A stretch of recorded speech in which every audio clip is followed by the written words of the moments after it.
Great, and as folks who are on tonight have probably just heard that this meeting is going to be recorded, and I'll get into that in a little bit.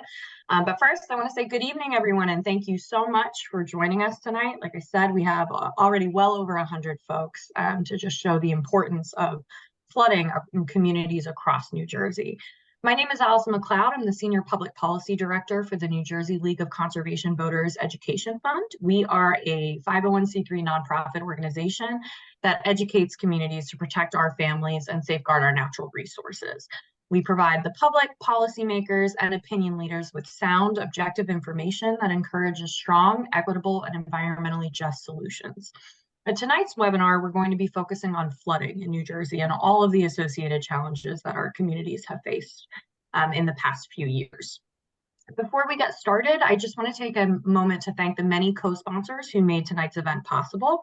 We couldn't host it without you, and we couldn't do our flood mitigation work without our partners.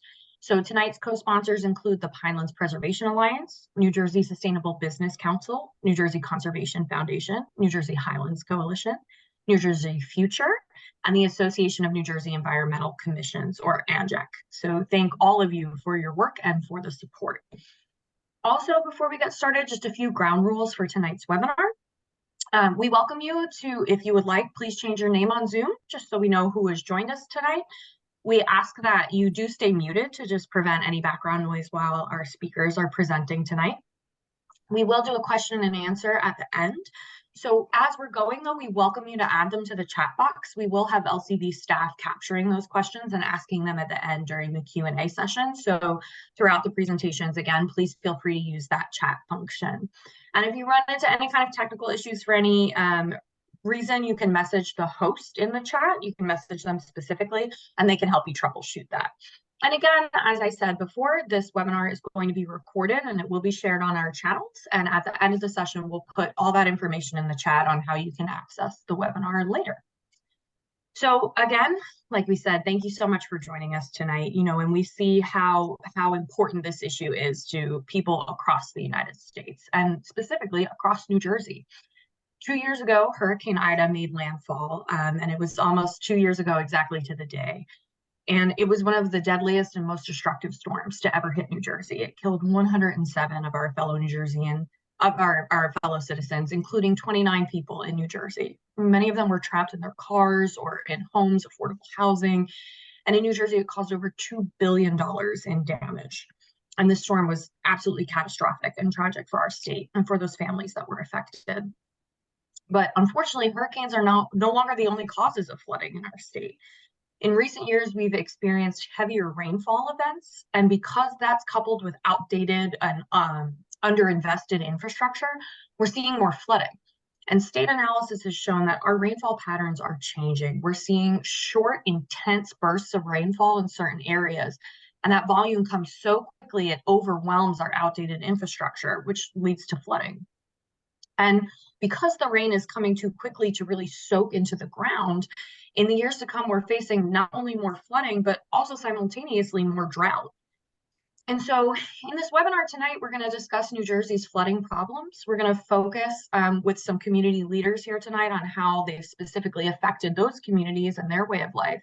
But we're also going to talk about what we can do about it to take action and to help mitigate some of the flooding challenges we face. Like I said, we're going to hear from various leaders across New Jersey who have directly faced destructive flooding in their communities. And for the first half hour, they're going to discuss how flooding has and still is impacting them and their residents. And then we'll open up a panel discussion where we talk about different solutions that are possible and solutions that might also make sense for your own communities. So our speakers tonight, to jump in, you don't want to hear from me anymore, you want to hear from our experts. We have Mayor Andrew Nowick from Lambertville. We have Commissioner James Kern from Warren County, Councilman Lee Clark from Phillipsburg, Councilwoman Shaneka Boucher from the city of Camden, and the chair of the Environmental Commission in Willingboro in Burlington County, Pat Lindsey-Harvey.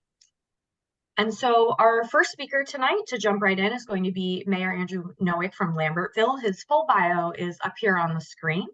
The mayor has served on local boards and committees before in his town before being elected as mayor of Lambertville in 2021. And that was just 2 months after the landfall of Hurricane Ida. He was sworn in January of 2022, and tonight he's going to speak about those impacts and how that has affected the city of Lambertville and its residents. So I will now turn it over to the mayor. Thank you, Allison, and thank you to everybody at the New Jersey League of Conservation Voters for sponsoring and holding this event tonight. It's an important topic to be discussing and one that we talk about all the time in Lambertville. So thank you. For those of you who don't know Lambertville, we are in Hunterdon County. I think probably for the conversation tonight, one of the most important elements to discuss or just review is our topography. Lambertville is about 1.3 square miles. It's located on the Delaware River. We have a line of steep slopes on our eastern edge. We've got about 4,000, just over 4,000 people. We have three creeks that run right through the city. We have the Alexalkin Creek, which really runs on the northern border of the city. We have the Swan Creek and Ely Creek. We're certainly not new to flooding. We've had 7 major riverine floods since 1841. They're all well documented. Certainly the flood of 1955 was the most significant of the riverine floods. But what we're seeing, now are major flash floods. And to Allison's point about heavier rainfall and shorter time periods, in 2011, we had Irene, and of course, we had Ida in 2021. The pictures that you'll see tonight are all from Hurricane Ida. This is a street that's near my house. It's nowhere near the river, and actually, it's not that far. It's actually not too far from the steep slopes of the city. Next slide, please. So Hurricane Ida, I'll just go over a few points about it. The picture that you're seeing here is of the village apartments. There's a 44 apartment complex located in the north part of the city, completely flooded and destroyed. All 44 apartments were evacuated by boat that night. An incredible story. Just a few statistics here. As a result of the 10 inches of rain we got in those 3 or 4 hours, the National Flood Insurance Program paid 102 properties just shy of $7 million. There was another $3.5 million in payouts to different applicants in the city from FEMA and other organizations. The city itself suffered about $3 million worth of damage to our roads, our creeks, our culvert, and our storm drains.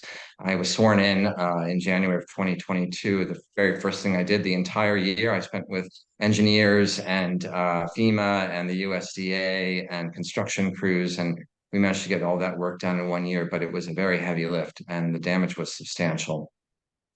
The week after Ida, we received over 400 individual property damage reports that were filed with the city. Next slide, please.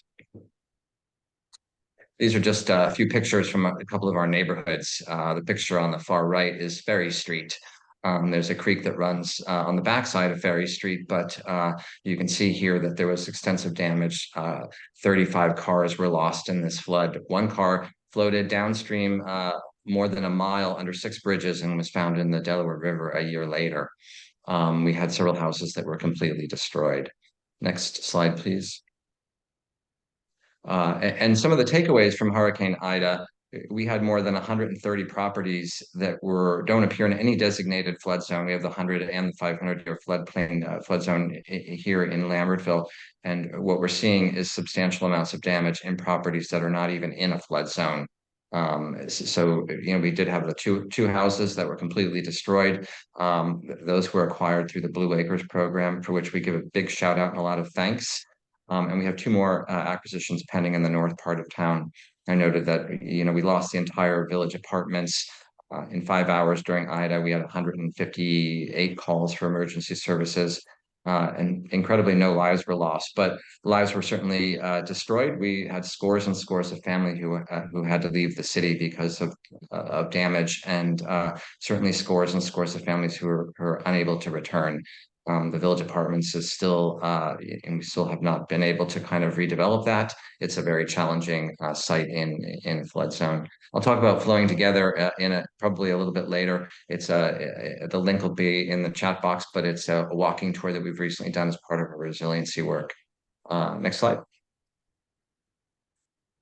And just to talk a little bit about kind of some of these heavier rainfalls. So, since Ida, we have been experiencing heavy rainfalls, and I think this will probably be discussed by one of the later speakers. But on July 15th this year, I was out setting up for a community-wide picnic at 2 o'clock in the afternoon, and it started to rain. We had only had a 30% chance of rain that day, it forecasted, and it rained very heavily for about an hour. It canceled the picnic. And then about an hour later, we got a second storm that probably dumped somewhere between a total of 3 to 4 inches of rain on the city in just over 2 hours.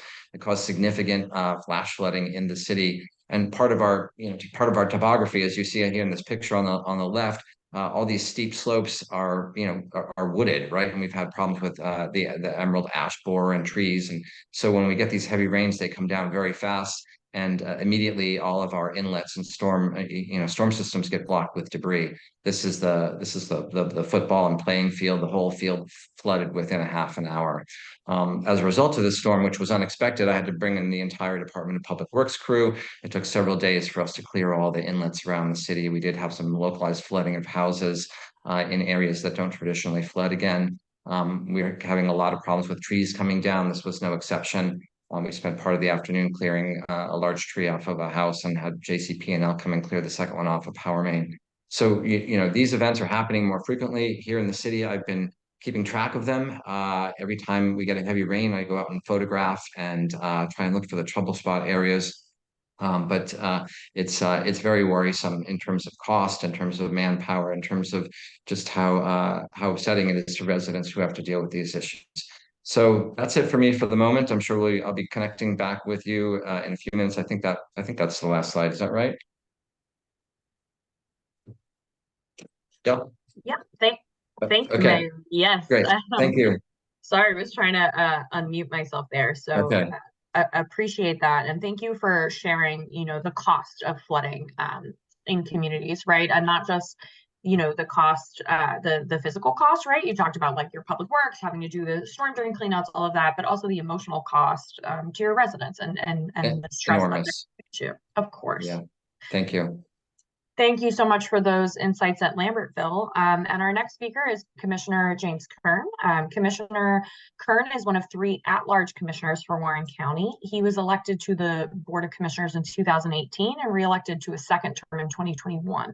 And he's going to be speaking about last month's absolutely devastating floods in Warren County. And I'm sure a lot of you on here now are familiar with those and how they've been responding kind of most immediately to that crisis. So Commissioner Kern, I will turn it over to you. Great. Thank you, Allison, and thank you, Mayor. That was an excellent tease into what I'm going to be speaking about today. So for those of you that don't know where Warren County is, we are located in the northwest section of New Jersey. We are bordered by Pennsylvania with the Delaware River and our friends in Hunterdon County with the Musconetcong River. So from the night of Friday, July 14th through the evening of Sunday, July 16th, Warren County was hit by historic rainstorms. This localized event caused major flooding, with some communities receiving over 7 inches of rain over the time period. And just for point of reference, according to data from the National Weather Service, New Jersey typically gets a little more than half of that amount in the entire month of July. So while Warren County is used to flooding along our more traditional waterways like the Delaware River and Musconetcong, this storm caused major flooding along minor streams and creeks, which had never seen this type of flooding before. Many residents, unfortunately, were unprepared due to the fast-moving nature of this storm. Several water rescues took place, and some folks were even stranded. Most private properties in these targeted waterways had no flood insurance as well. Like Lambertville, thankfully, no one was killed in this storm. The major impact is the cost on the government and private individuals. County-owned assets, including roads, bridges, drainage systems, guide rail systems, and other public property, suffered significant damages as a result of the unprecedented events. Next slide, please. County roadways across multiple municipalities suffered damage, including embankment erosion, ranging from minor areas to the collapse and washing away of the entire road. The magnitude of just debris removal alone exceeded the capacity of county DPW staff and equipment. Several outside contractors and neighboring counties of Hunterdon and Sussex County provided assistance on an emergency basis to help supplement county resources. Multiple major and minor roadways identified to date requiring repair to shore up eroded embankments, cutting and patching, repaving, complete roadway redesign to ensure structural stability. The total anticipated cost of the road repair and replacement cost is close to $20 million. And let me preface this, that this is still a very active situation, so these numbers we anticipate are going to grow. A total of 23 county bridges have been identified to date, where the cleanout of debris has revealed damage ranging from significant erosion at footings to partial failures of structural bridge elements, complete failures of bridge X, and total destruction of bridges. Initial estimates for evaluation, repair, and replacement is close to $13 million at this point. Related to the road and bridge structures, the widespread destruction of guide rails throughout the county was catastrophic. In areas of embankment erosion or washout, guide rails footings failed and guide rail structurals were pulled away.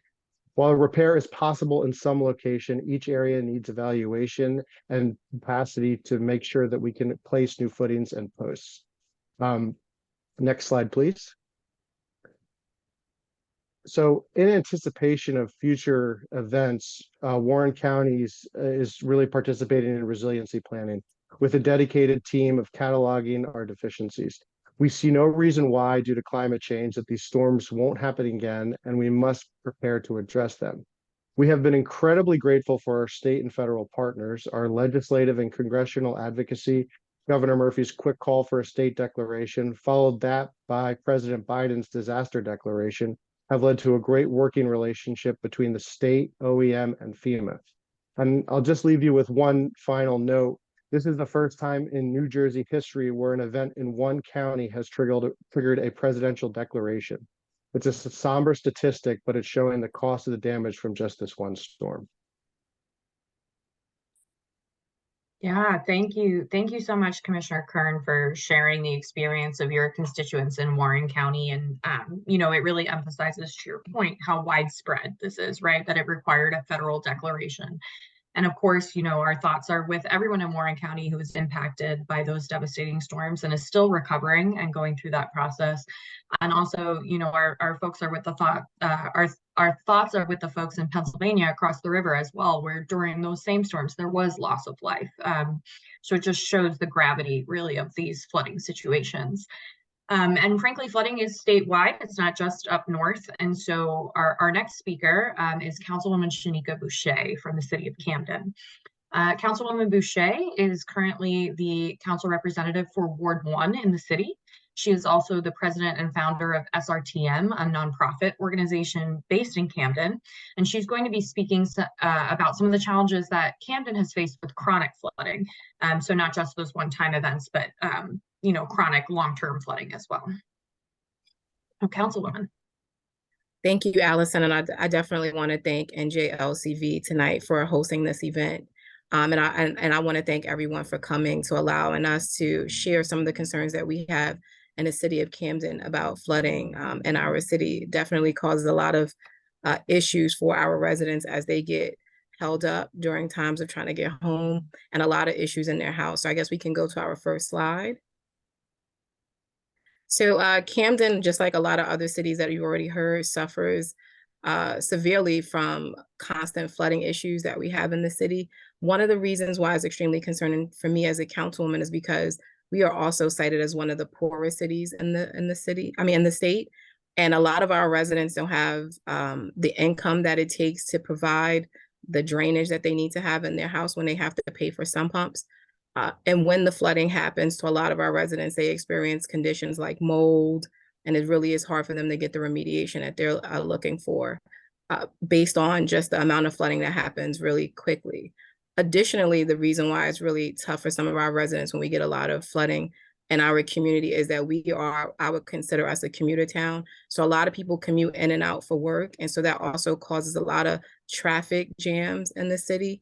And a lot of people who are actually coming in, so a lot of people who come into the city for work, they have even lost their cars. I've seen a lot of people stuck on the side of the road. We haven't had to have any rescues to the point where, you know, people have lost their life, but we have really been extremely concerned about residents getting out. We've also at times had to call the fire department. So it's at certain points in time been a little bit of a strain for our fire department having to go and try to help people or get out. And sometimes it's been difficult for them, even in events of fires, to get around the city because the traffic could be really that clogged up. And I recall even being in an incident stuck on State Street, and the water levels was rising so high that you couldn't even get out. Nobody can move and people were panicking. So it at times also causes a panic for our residents. And as the city, we've been really trying to figure out different things that we can do and ways that we can take action. So we've formed a lot of different committees where we have a lot of partnerships with organizations like NJLCV, as well as residents and different organizations to help us to try to think about this. So next slide. So, like I mentioned earlier, driving through the city for our commuters and people who are coming in for work is not really easy at Camden when it rains.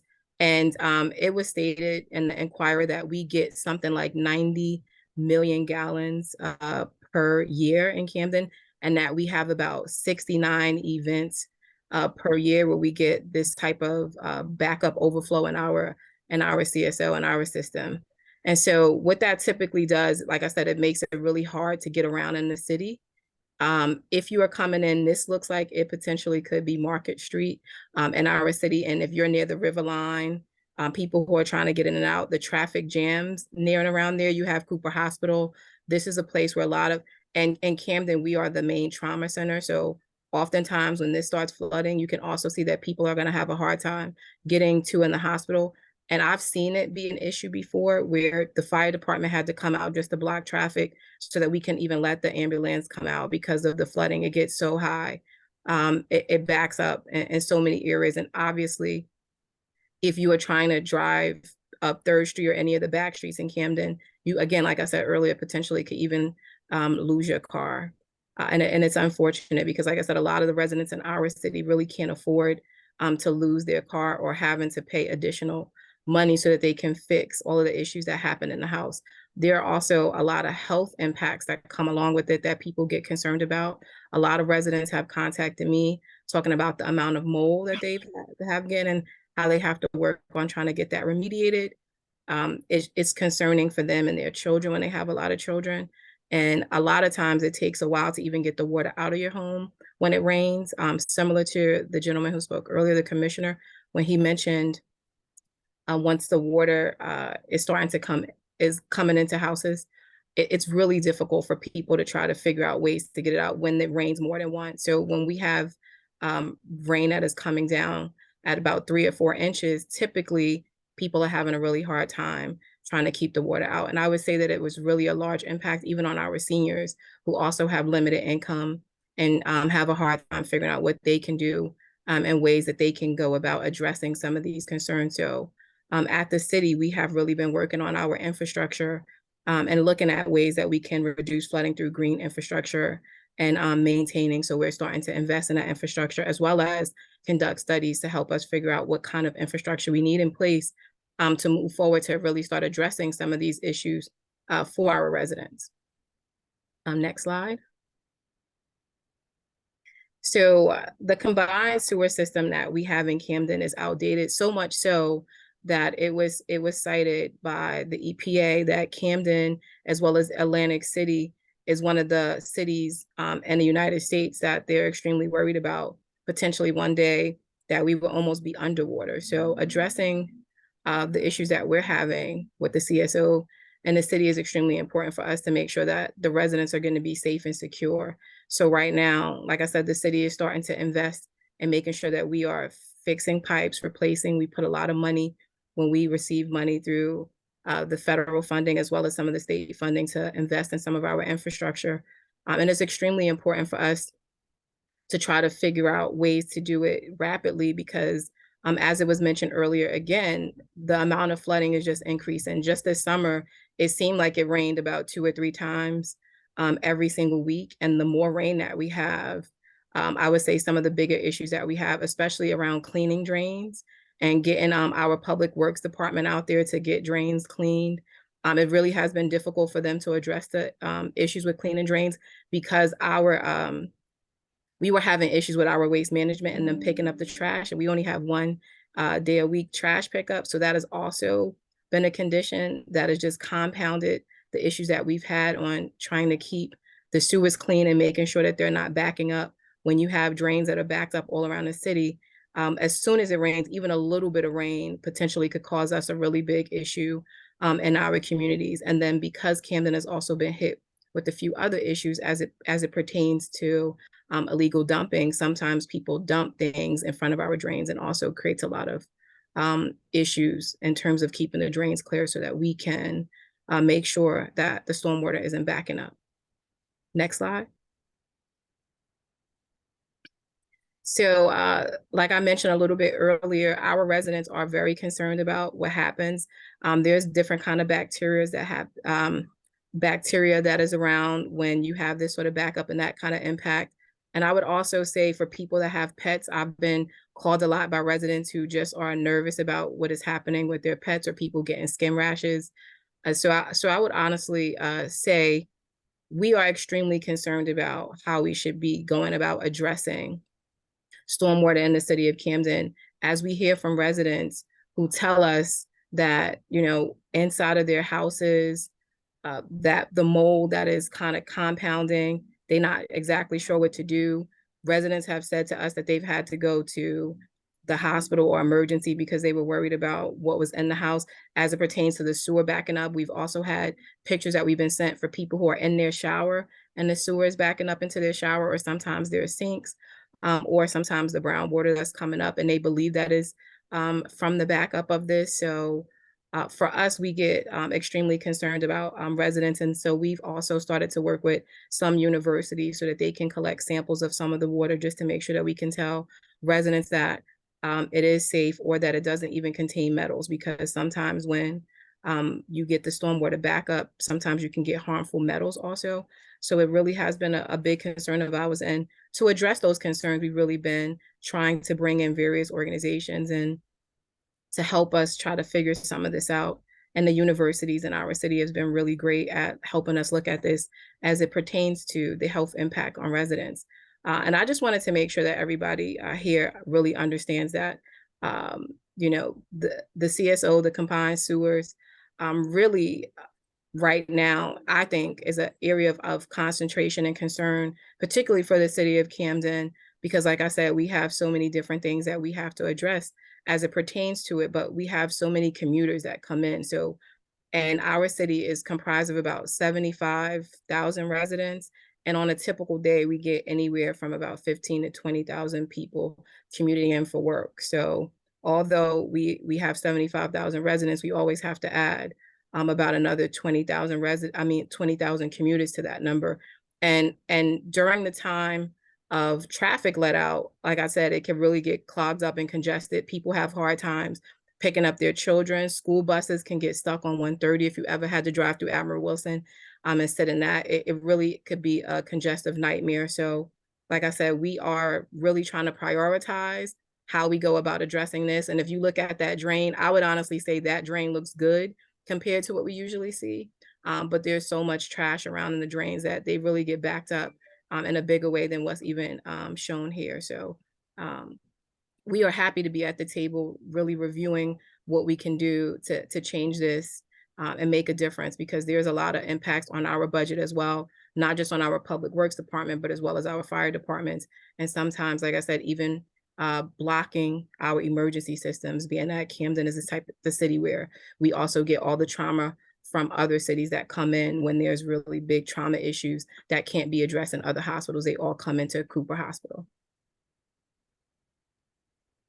Yeah, thank you. Thank you so much, Councilwoman, for sharing not only, we know like the emotional impacts, the economic impacts, but also frankly, the public health impacts for a city like Camden and for its residents, and the unique challenges that y'all face, and making sure that people have access to the resources and services that they need as well.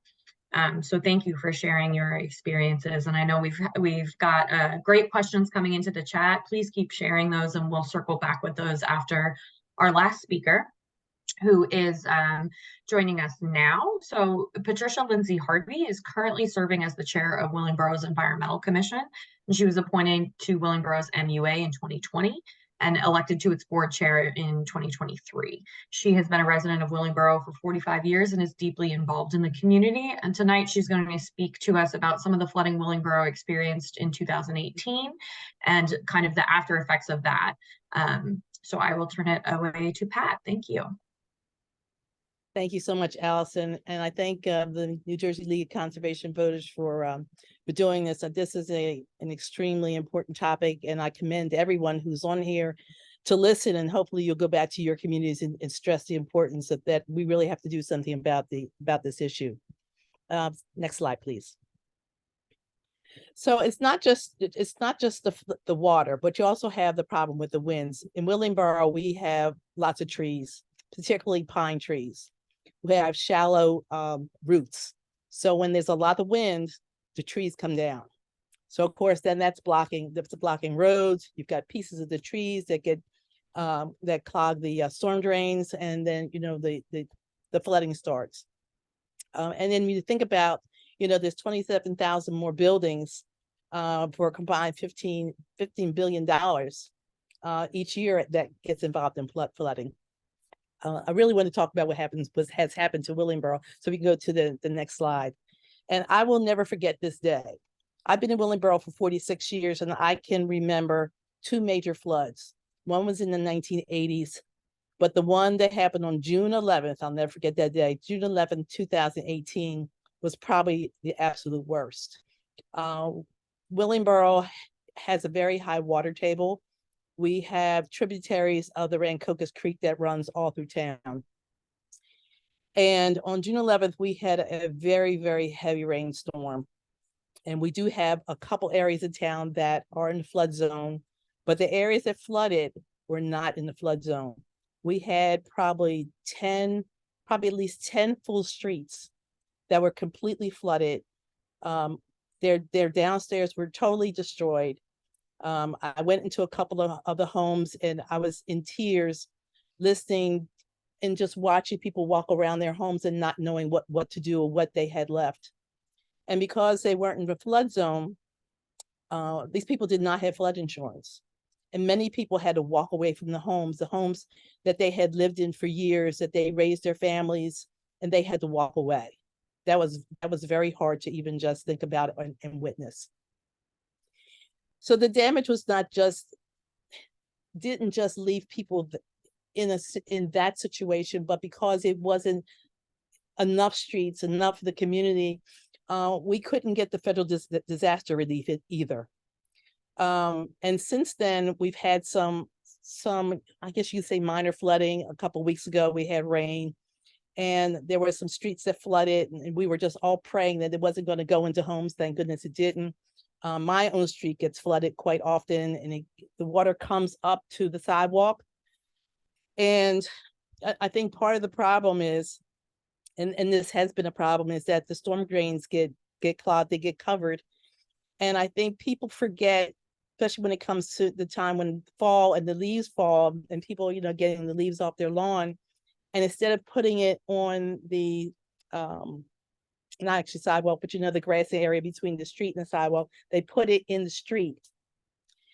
The leaves get wet, the leaves run down to the storm drain, clog the storm drain. Now we have a bigger issue. So I think a lot of this is going to have to come down to educating the public about what not to put in the street. You have kids who go outside and play. It's not like when I was a kid, we could go out there and splash up and down the water. We didn't have to worry about as much of the germs and bacteria that you have to worry about now with all these chemicals and fertilizers and what have you that's in the water. It's a much better, much different day, and your children just can't just go out and play in the rain like we used to. Next slide, please.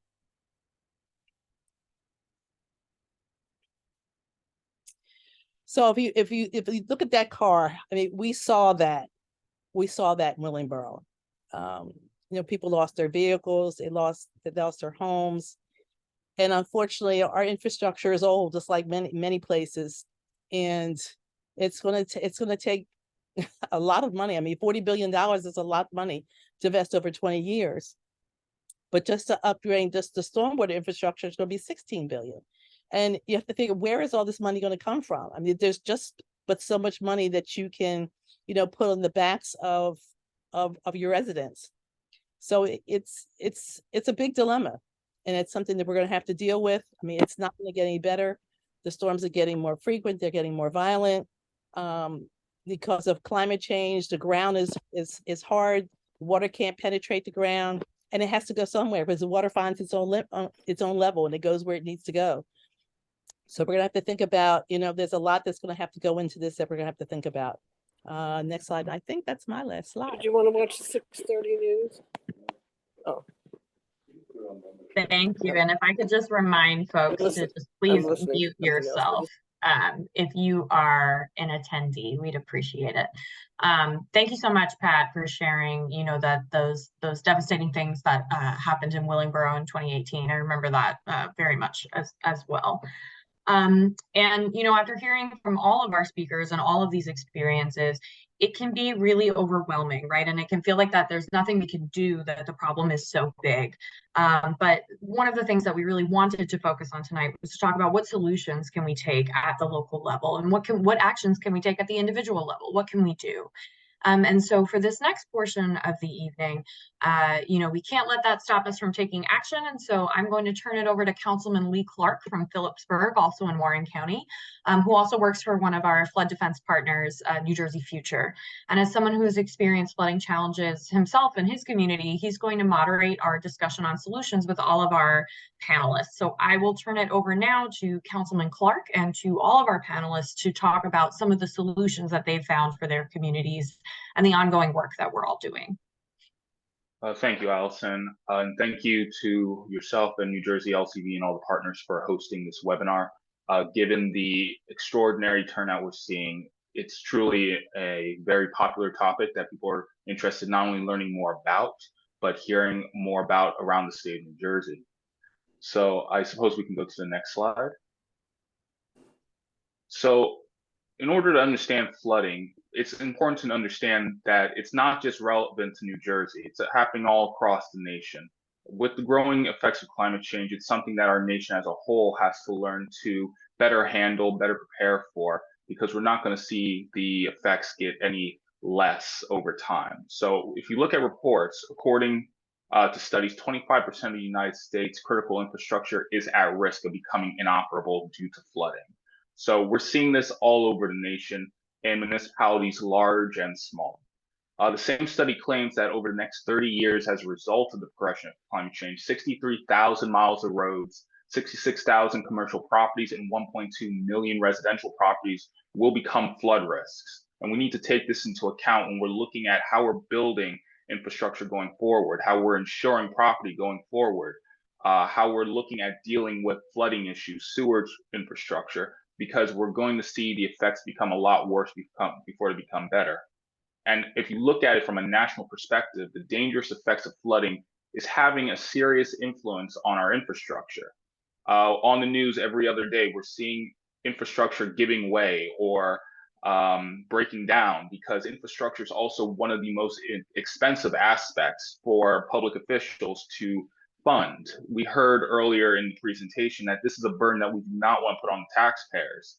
But at the same time, it's a very, very crucial aspect that we need to make sure that we're properly funding, maintaining, and fixing.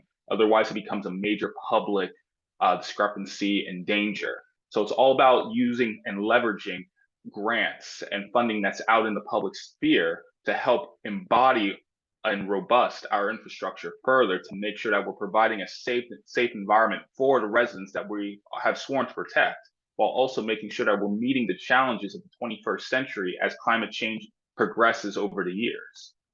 So we can move to the next slide. So as we're here talking about flooding dangers, it's very important that we discuss solutions. This means ideas that we should be addressing, potential funding routes that we should be looking at, not only as citizens, but public officials. So when we're looking at flooding mitigation, the main three areas that we tend to focus on are absorption, drainage, and capture/storage. Whenever you're looking at your town, your downtown, uptown, wherever it floods most, these are the three aspects that you should always be keeping in mind on whether you're monitoring the effectiveness and the effects of flooding in your municipality, town, or city. So we'll go through a couple of these slides, provide some examples of what are good examples and projects, and then go forward to how exactly do we fund these. So the first one's absorption, right? So New Jersey has a high level of impervious surfaces. And when we mean impervious surfaces, because we've heard this term before, we're talking about surfaces that cannot absorb rainfall, right? So we're talking about your sidewalks, your roadways, your parking lots, etc. And in New Jersey, we're split between agricultural, rural, suburban, and urban. Now, our urban populations, which are highly dense, have the most impervious surfaces throughout the state of New Jersey. Also, given that we're a travel hub between New York City and Philadelphia, we experience a lot of traffic between the two entities, or the two states, I should say. So we're also experiencing a lot of travel through that as well. So our roads are taking a lot of poundage, not just from New Jersey-born trucks, but trucks from out of state. So this also has an effect on the impervious surfaces of our roadways and highways that also affect how rainfall is being absorbed, redirected, and settling, and then creating a pooling effect that creates even more wear and tear on our impervious surfaces. So rainfall can be absorbed through green infrastructure projects, right? So we're always looking to expand permeable surfaces. These are surfaces that can absorb the rainwater. So we're seeing expansions of green space. We're seeing the inclusion of rain gardens, rain barrels, storage tanks that we'll talk about later in the presentation. We need more naturally occurring surfaces that can absorb the rain, goes right back into the earth, and then it's gone. Because once the rain goes into the earth, it's the best absorber you can have.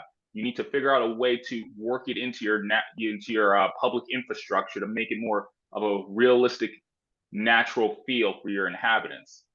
And it can also have economic benefits too, because as you beautify your downtowns or your uptowns or your storm-prone areas, you can also increase property values for the folks that live in your town, which also improves quality of life and healthier ways of living as well, because with more green space, including trees, plants, and vegetation, you're also including other avenues to absorb CO2 emissions as well, which is converted back into oxygen. But we can go into that in a whole nother webinar, so I won't go into it right now. So we talked about absorption. Let's move to the next slide, drainage. So once the rain falls, it needs a place to be redirected from point A to point B, whether it's being treated at a treatment plant and dispelled back into a source of water, whether it's being stored in sewage tanks, wherever it's going, it needs a reliable and sufficient way of getting there. Now, New Jersey has some of the oldest water infrastructure in the nation. That comes with being one of the original 13 colonies, right? So it's not uncommon to walk around New Jersey, go to some of our oldest municipalities, and find water infrastructure piping dating from the late 1800s and early 1900s. In Phillipsburg, there are portions of our neighborhood where you can still find clay piping literally crumbling underneath our feet. And it's not uncommon to see that in any other areas such as Newark or Jersey City, which are one of the oldest centers of living in New Jersey as well. So this is one of the things that we have to get around. And we heard about how insufficient drainage can lead to more flooding. Once the flooding happens, then we see pooling of this water reaching out and out and out, expanding. Now it has nowhere to go because we're literally seeing it popping out of manholes. And we experienced this during heavy rain events in Phillipsburg, where I literally seen this picture happening, where manhole covers have become fountains, and we had to get DPW to come and take the manholes off just to ensure public safety around it. So we need to be able to update our water infrastructure, our piping, our collection, in order to meet the challenges of the increased volume of rainflow that these sewer systems and collection systems were never meant to capture in the beginning, in the first place.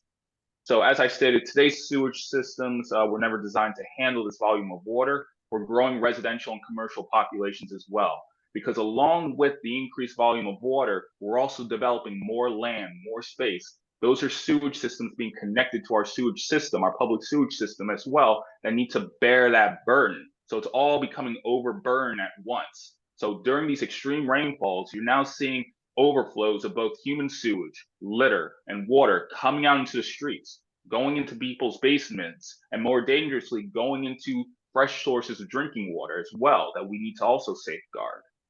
In some municipalities, there's water infrastructure that's literally crumbling, as I stated, and we have to be able to properly and efficiently transfer this rainwater off of the impervious surfaces and then back to a safe area where we can better control it and make sure that it's not bleeding out everywhere else. So then the final slide regarding the third thing we're going to talk about, capturing and storage. Now, one of the greatest examples happening in Jersey right now is Hoboken with their Northwest Resiliency Park, right? Now, this is an approximately $90 million project that was undertaken by the city of Hoboken. Now, Hoboken, again, one of those large urban centers with immense amount of impervious surfaces, very densely populated. They had to do something about their flooding issues. Now, obviously, not every municipality can afford to invest $90 million in a park, but it's all about scale, doing what you can afford, and then reverting those projects to the public use, using any public funds that you can. But as you can see here, the Northwest Resiliency Park will transform an asphalt-covered site into a vegetated park, build amenities for the Hoboken community while filtering and storing stormwater to alleviate the city's infrastructure system, or its flooding in a sense. So here we have a project doing all three things. The vegetation is absorbing the rainfall. It's also providing proper drainage for the rain to go somewhere, so it's not being expanded out into the cities, out into the residential and commercial areas. And then they also have storage tanks underneath the field that collect the storm water and hold it in place. And with that, they can do whatever with water, whether it's releasing it back into the public once it's treated and cleaned, or using it for other purposes that they can delegate later. But as you can see, this is an example where all three are being met and properly managing flood risk in the areas most prone to flooding. So we can go to the next slide. Now, we always want to be not just reactive to these, but we want to be proactive, because as we've all stated tonight, this is not going to end anytime soon, and we need to be prepared for these growing threats. So how exactly can municipalities prepare better to handle more events such as this? Well, the first thing is always about assessment and mapping out flood zones and potential flooding areas. My slide's gone, but I can remember it in my head. So the first thing you want to do is map out historically hazardous flood areas. Make sure that your municipality, your public officials have this on record, so then proper emergency protocol can be found and executed. But you also want to map out areas that have potential becoming flood zones. And this is a number of aspects that you can take into account. Either areas that have been around historically for a while, infrastructure that could give way anytime. So these could be buildings, walls, things that have traditionally held back flooding, but because they've been around so long and not maintained, they actually have a high risk of becoming a flood-prone area. You also want to look at areas of new development. So, around the state of New Jersey, we're seeing more and more warehouse redevelopment happening. We see storage facilities happening. It can be an unintended consequence that when these buildings go up, they're changing the environment around them. So what once was a field or a farmland that naturally filtered flooding may now actually create an avenue for flood routes to go to residential areas. So this is why it's always necessary for projects like this to produce what's called a stormwater management plan. But you always have to keep that in mind when you're looking at these areas on how it can affect the overall holistic area regarding flooding. And then also, you always want to take into account the vegetation itself. Now, we're talking about, and you're hearing all tonight, how vegetation and plants can affect flood flows. So which some plants, right, strong roots can prevent landslides, land erosion when water's flowing off of it because of its strong root system. But if you have invasive species that may be not used to the environment, they could have weaker roots, thus giving way to flood areas, right? Also, plants that aren't used to the increased volume of water may also get washed away too. So this clogs up our drains. This makes many issues for our draining issues, this makes many issues for the draining process, which then creates these floods, right? When they get caught. So you need a way to capture that vegetation that's now getting washed away. Absolutely. And Councilman, we could talk all night about all of these things, but just looking at our clock, Yes. quickly, I want to make sure that we have some time to get to some of the Q&A. A lot of the things that you've been talking about in terms of vegetation solutions, what can people do at the municipal level? You know, you touched on development, warehouses, all of that's been happening in the chat also. So I just want to make sure we take a moment and start to do some of the Q&A for our panelists here and make sure that they have a chance to share some of that as well. And for folks, please do keep putting those questions in the chat. If we don't get to you tonight, we are capturing all of those questions to respond to you afterwards as well. So just wanted to make sure we have the chance to do some of that Q&A feedback as well. Oh yes, good point, and good catch too. So I do have some questions for the panelists here that were risen, and I think we can have a great discussion on it. So my first question is to the mayor. With the increasing frequency of intensity of these storms, what does community resilience look like for you? Thanks for that question, and thanks to all the presenters. For Lambertville, community resilience is really going to be different depending on your community, its size, its needs, its capacity. For Lambertville, I think the cornerstone of resilience is community engagement. Certainly after a major event like Ida, we had hundreds and hundreds of residents out in the streets helping people, for days and weeks after, whether it was construction or demolition, et cetera.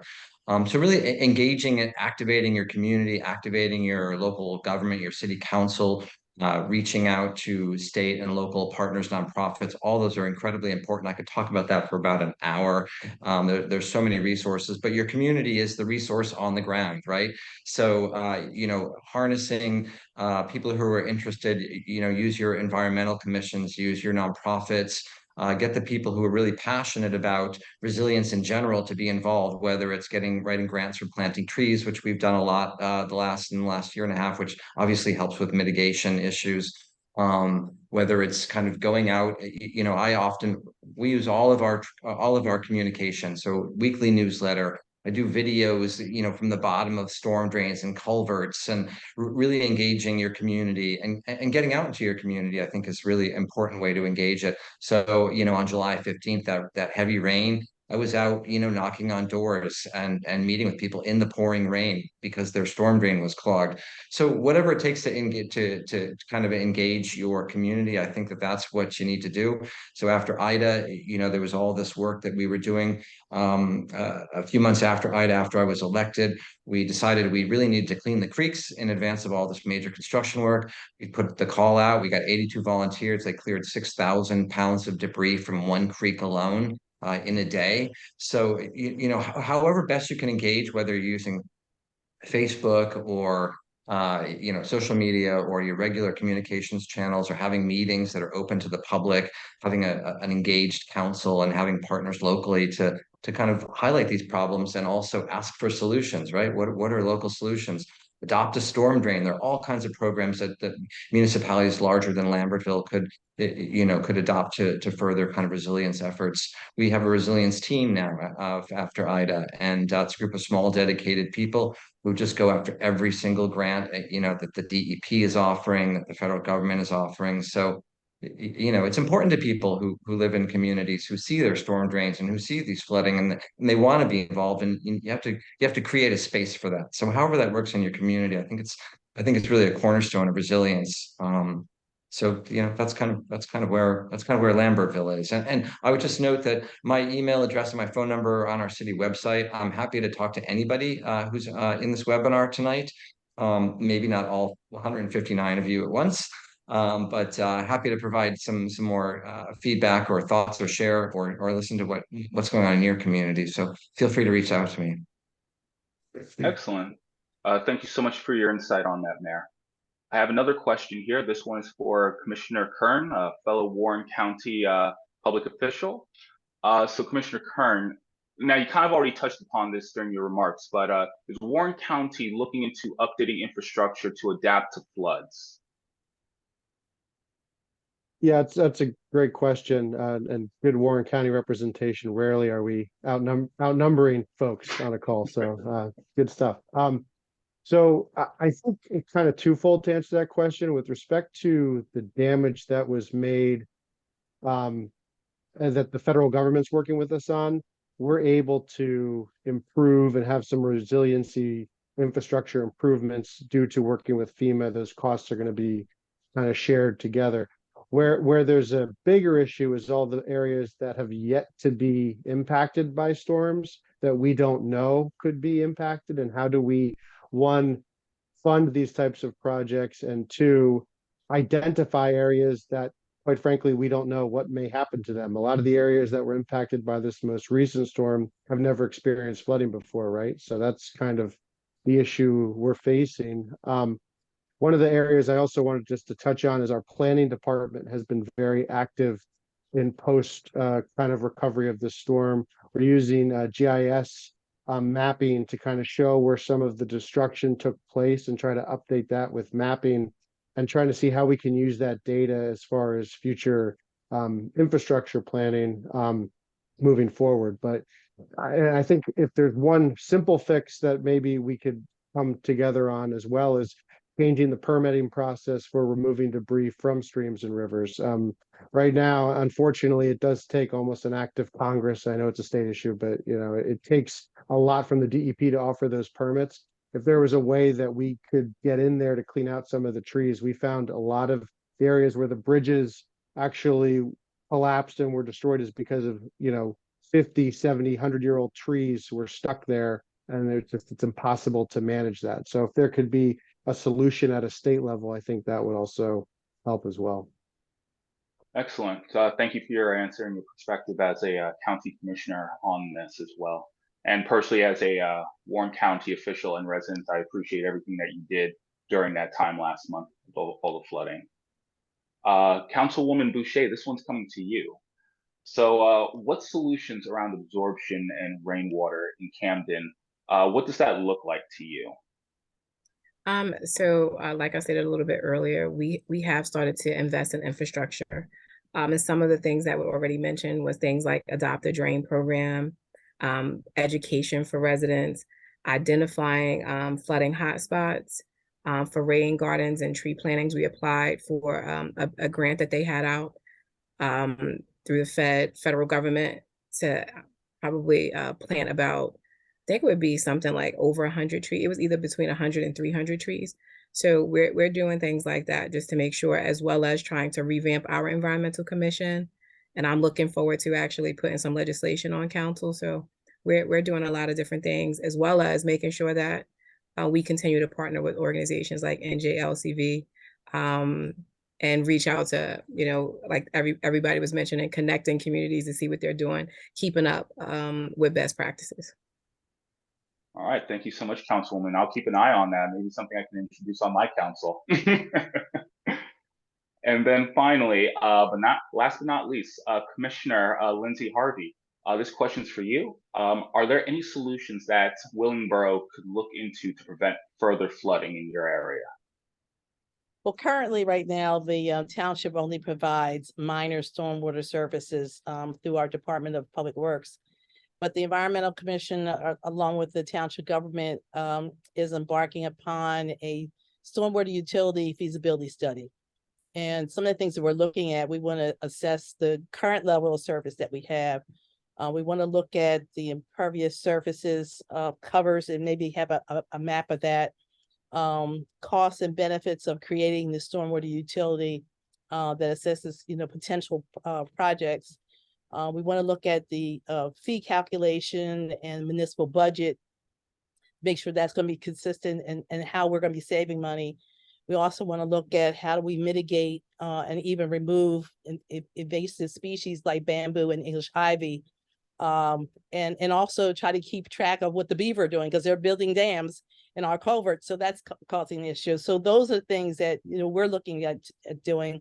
I think the stormwater utility is going to be one of our saving graces, and I'm praying that the feasibility study is going to come to that conclusion. Oh, thank you, Commissioner. And with that, I'd like to pass it off back to Allison. Of course, thank you so much, Councilman Clark, for leading us through some of those discussions about solutions. We saw somebody in the chat say, don't let yourself get overwhelmed, that we can take action. And so these are just a few of the things that we can do. And so I want to thank you again all for joining us tonight, and our co-sponsors, and to all of our speakers. We could easily make this a 2, 3, 4-hour webinar to talk about flooding. And it's a big problem, right, that we face in all aspects of our lives. But with common sense solutions on the ground and taking decisive actions, we can continue to build resiliency for our communities, including in some of the ways we discussed tonight. I know we had a lot of questions in the chat, and if you would like to get in touch with us specifically about any of those questions, they have been captured by our staff, and we'll be going through them in the next few days. But if you have additional thoughts or things that you're interested in for your own community, we invite you to reach out to our organization. Information at njlcv.org. We're going to put that in the chat. Our website, njlcvef.org. And you can also reach out directly to our Stormwater Program Manager, Catherine Fisher, who's on tonight capturing a lot of this discussion. And again, keep sending those questions, information at njlcv.org. We've seen a couple questions about the recording tonight and the slides that will be posted on our webinar channel, which I believe one of our staff has put in the chat, and it will also be posted on our YouTube channel. So again, I just want to thank everyone so much for joining, for sharing their experiences, and for helping us know what are some concrete next steps that we can take into our communities to address flooding. Thank you all so much, and have a wonderful evening. We appreciate you joining us tonight. Good night. Good night. Thanks.